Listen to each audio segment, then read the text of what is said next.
حکم ہوتا ہے آسمان کے تمام فرشتوں کو خبر دے دو یہ اللہ کا پیارا بن گیا ہے۔ جبریل امین آسمان کے تمام فرشتے اور تمام نورانی مخلوقات بھی اس سے محبت کرتے ہیں۔ ساتوں آسمانوں کے خربوں فرشتے سے محبت کرنے لگتے ہیں۔ پھر ایک فرشتہ آسمان سے دنیا میں آتا ہے اور اعلان کرتا ہے اے لوگو فلاں شخص اللہ کا محبوب ہے۔ حضرت جبریل امین اور تمام آسمانوں کے نوری مخلوقات اس سے محبت کرتے ہیں، تم بھی اس سے محبت کرو۔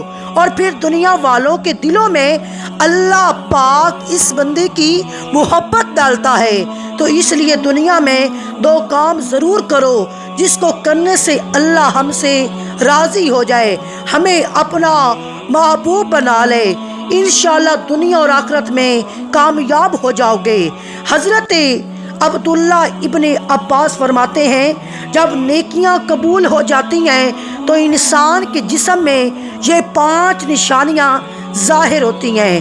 نمبر 1، جب انسان کی نیکی قبول ہو جاتی ہے تو اس کی وجہ سے اس کے چہرے پر عجیب سی رونق آ جاتی ہے، یعنی وہ انسان دنیا کے سامنے اپنی خوشی کا اظہار اپنی مسکراہٹ اور بشاشت کے ساتھ کرتا ہے، وہ ہر وقت خوش رہتا ہے، بلکہ یوں لگتا ہے اس دنیا میں اس سے بڑا سکون اور وقار والا کوئی نہیں ہے، لگتا ہے کہ اسے دنیا کا کوئی غم ہی نہ ہو۔ یہ خوشی ہر ایک کو نصیب نہیں ہوتی۔ نمبر 2، اس کا دل روشن ہو جاتا ہے، یعنی وہ ہر وقت اللہ کے وعدوں پر امید رکھتا ہے، اس کے پاس کچھ ہو یا نہ ہو لیکن اس کے دل میں اتنی خوشی ہوتی ہے کہ اس کو کوئی پرواہ نہیں ہوتی۔ اور یہ یاد رکھنا امیر انسان مال سے نہیں بنتا بلکہ امیر ہمیشہ دل سے بنتا ہے۔ حضرت علی کرم اللہ وجہ الکریم فرماتے ہیں دولت مٹی کی طرح ہے اور مٹی کو پیر کے نیچے رکھنا چاہیے، اور اگر سر پر چڑھاؤ گے تو وہ قبر بن جائے گی، اور قبر مردہ لوگوں کی زندہ لوگوں کی نہیں ہوتی، مردہ لوگوں کی ہوتی ہے۔ اور تیسرے نمبر پر جب کسی کی نیکیاں قبول ہو جاتی ہیں تو اس کے جسم میں نیکی کی طاقت آ جاتی ہے اور شیطان اسے گمراہ نہیں کر سکتا۔ شیطان سے بچنے کی قوت اللہ اس کے جسم میں پیدا کر دیتا ہے۔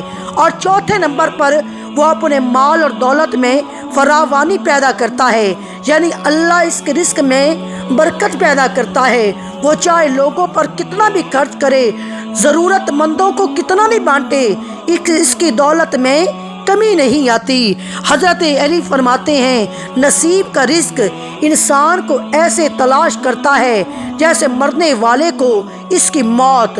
اور 5ویں نمبر پر وہ لوگ دلوں میں اللہ اس کی محبت پیدا کر دیتا ہے، یعنی جب اللہ اپنے بندے سے خوش ہوتا ہے تو اس وقت اس کی محبت لوگوں کے دلوں میں پیدا کر دیتا ہے۔ اب ہم آپ کو بتاتے ہیں کہ عورت کی ذمہ داری کیا ہے۔ حضرت علی نے فرمایا کہ عورت کی سب سے بڑی ذمہ داری یہ ہے۔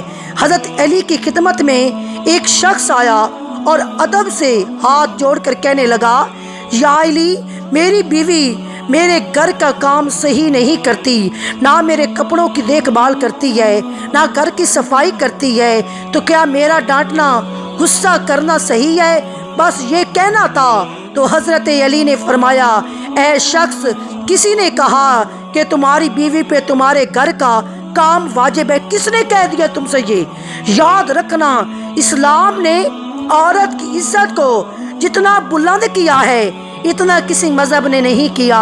میں نے اللہ کے رسول سے سنا عورت کی سب سے بڑی ذمہ داری یہ ہے کہ وہ اولاد کی اچھی طرح پرورش کرے اور وہ اپنی اولاد کا خیال رکھے، لیکن اگر اپنی اولاد کی پرورش کرنے کی اجرت شوہر سے مانگنا چاہے تو وہ بھی مانگ سکتی ہے۔ اور تم گھر کے کام کی بات کر رہے ہو، خوشی سے گھر کا کام عورت کرتی ہے، گھر کو سنبھالتی ہے، تو یہ اس کی عظمت ہے، یہ اس کا بڑا پن ہے، اس کا شکریہ ادا کرو اور اس کا احترام کرو۔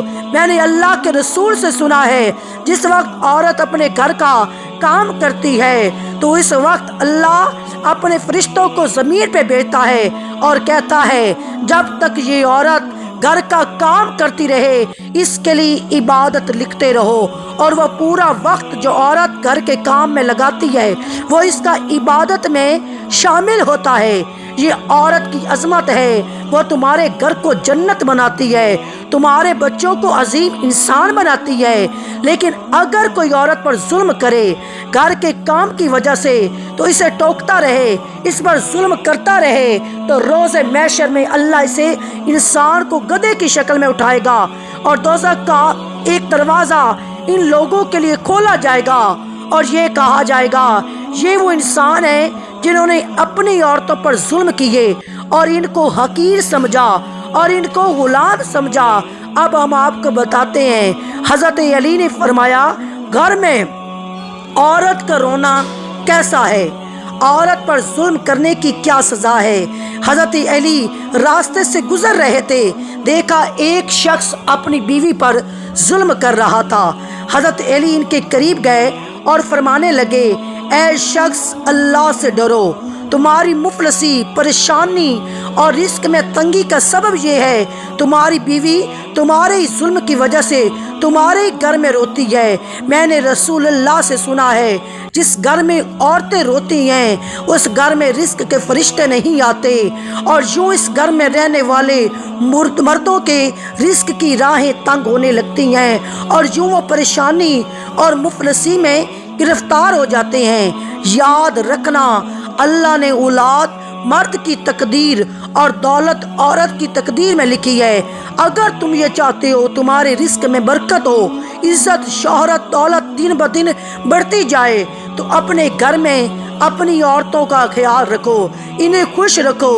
اللہ کے فضل و کرم سے تم عزت، شہرت اور دولت میں اضافہ دیکھو گے۔ اسی طرح ایک اور واقعہ ہے، ایک مرتبہ حضرت علی کرم اللہ وجہ الکریم راستے سے گزر رہے تھے۔ آپ نے دیکھا ایک شخص اپنی عورت پر ظلم کر رہا ہے، اس کی توہین کر رہا ہے۔ حضرت علی ان کے قریب گئے اور فرمانے لگے اے شخص یاد رکھنا اللہ نے مرد کو طاقتور اس لیے بنایا ہے تاکہ وہ عورت کی حفاظت کر سکے، نہ کہ عورت پر ظلم کر سکے۔ میں نے نبی کریم سے سنا ہے جو مرد اپنی عورت پر ظلم کرتا ہے تو اللہ اس پر لعنت کرتا ہے۔ تو اس نے کہا یا علی یہ میرے نکاح میں ہے، میں اسے جو بات کہتا ہوں یہ میری بات نہیں مانتی۔ تو حضرت علی نے فرمایا نکاح کا مطلب یہ نہیں تم نے اپنے لیے غلام خریدا ہے، بلکہ نکاح کا مطلب یہ ہے تم نے اپنی نسل کو بڑھانے کے لیے اس عورت سے مدد طلب کی ہے اور تمہاری اولاد کی اچھی تربیت کے لیے اس عورت کو چنا ہے۔ اے شخص جس سے مدد لی جائے اس کو غلام نہیں سمجھا جاتا، اور جو تمہاری اولاد کو پروان چڑھائے اسے حقیر نہیں سمجھتے، بلکہ تمہیں تو اس کا شکر گزار ہونا چاہیے۔ یاد رکھنا عورت پر ظلم کرنے کا مطلب ہے اولاد کی بغاوت۔ آنے والے وقت میں اولاد اس عورت کے جسم سے تمہیں نصیب ہوگی تو اس کے وجود میں تمہارے لیے بغاوت ہی بغاوت ہوگی۔ اللہ تعالیٰ سے دعا ہے اللہ ہمیں دین حق پر چلنے کی توفیق عطا فرمائے، ہماری اولاد کو ہمارے لیے رحمت بنائے اور ہمیں دین کی مکمل سمجھ نصیب فرمائے۔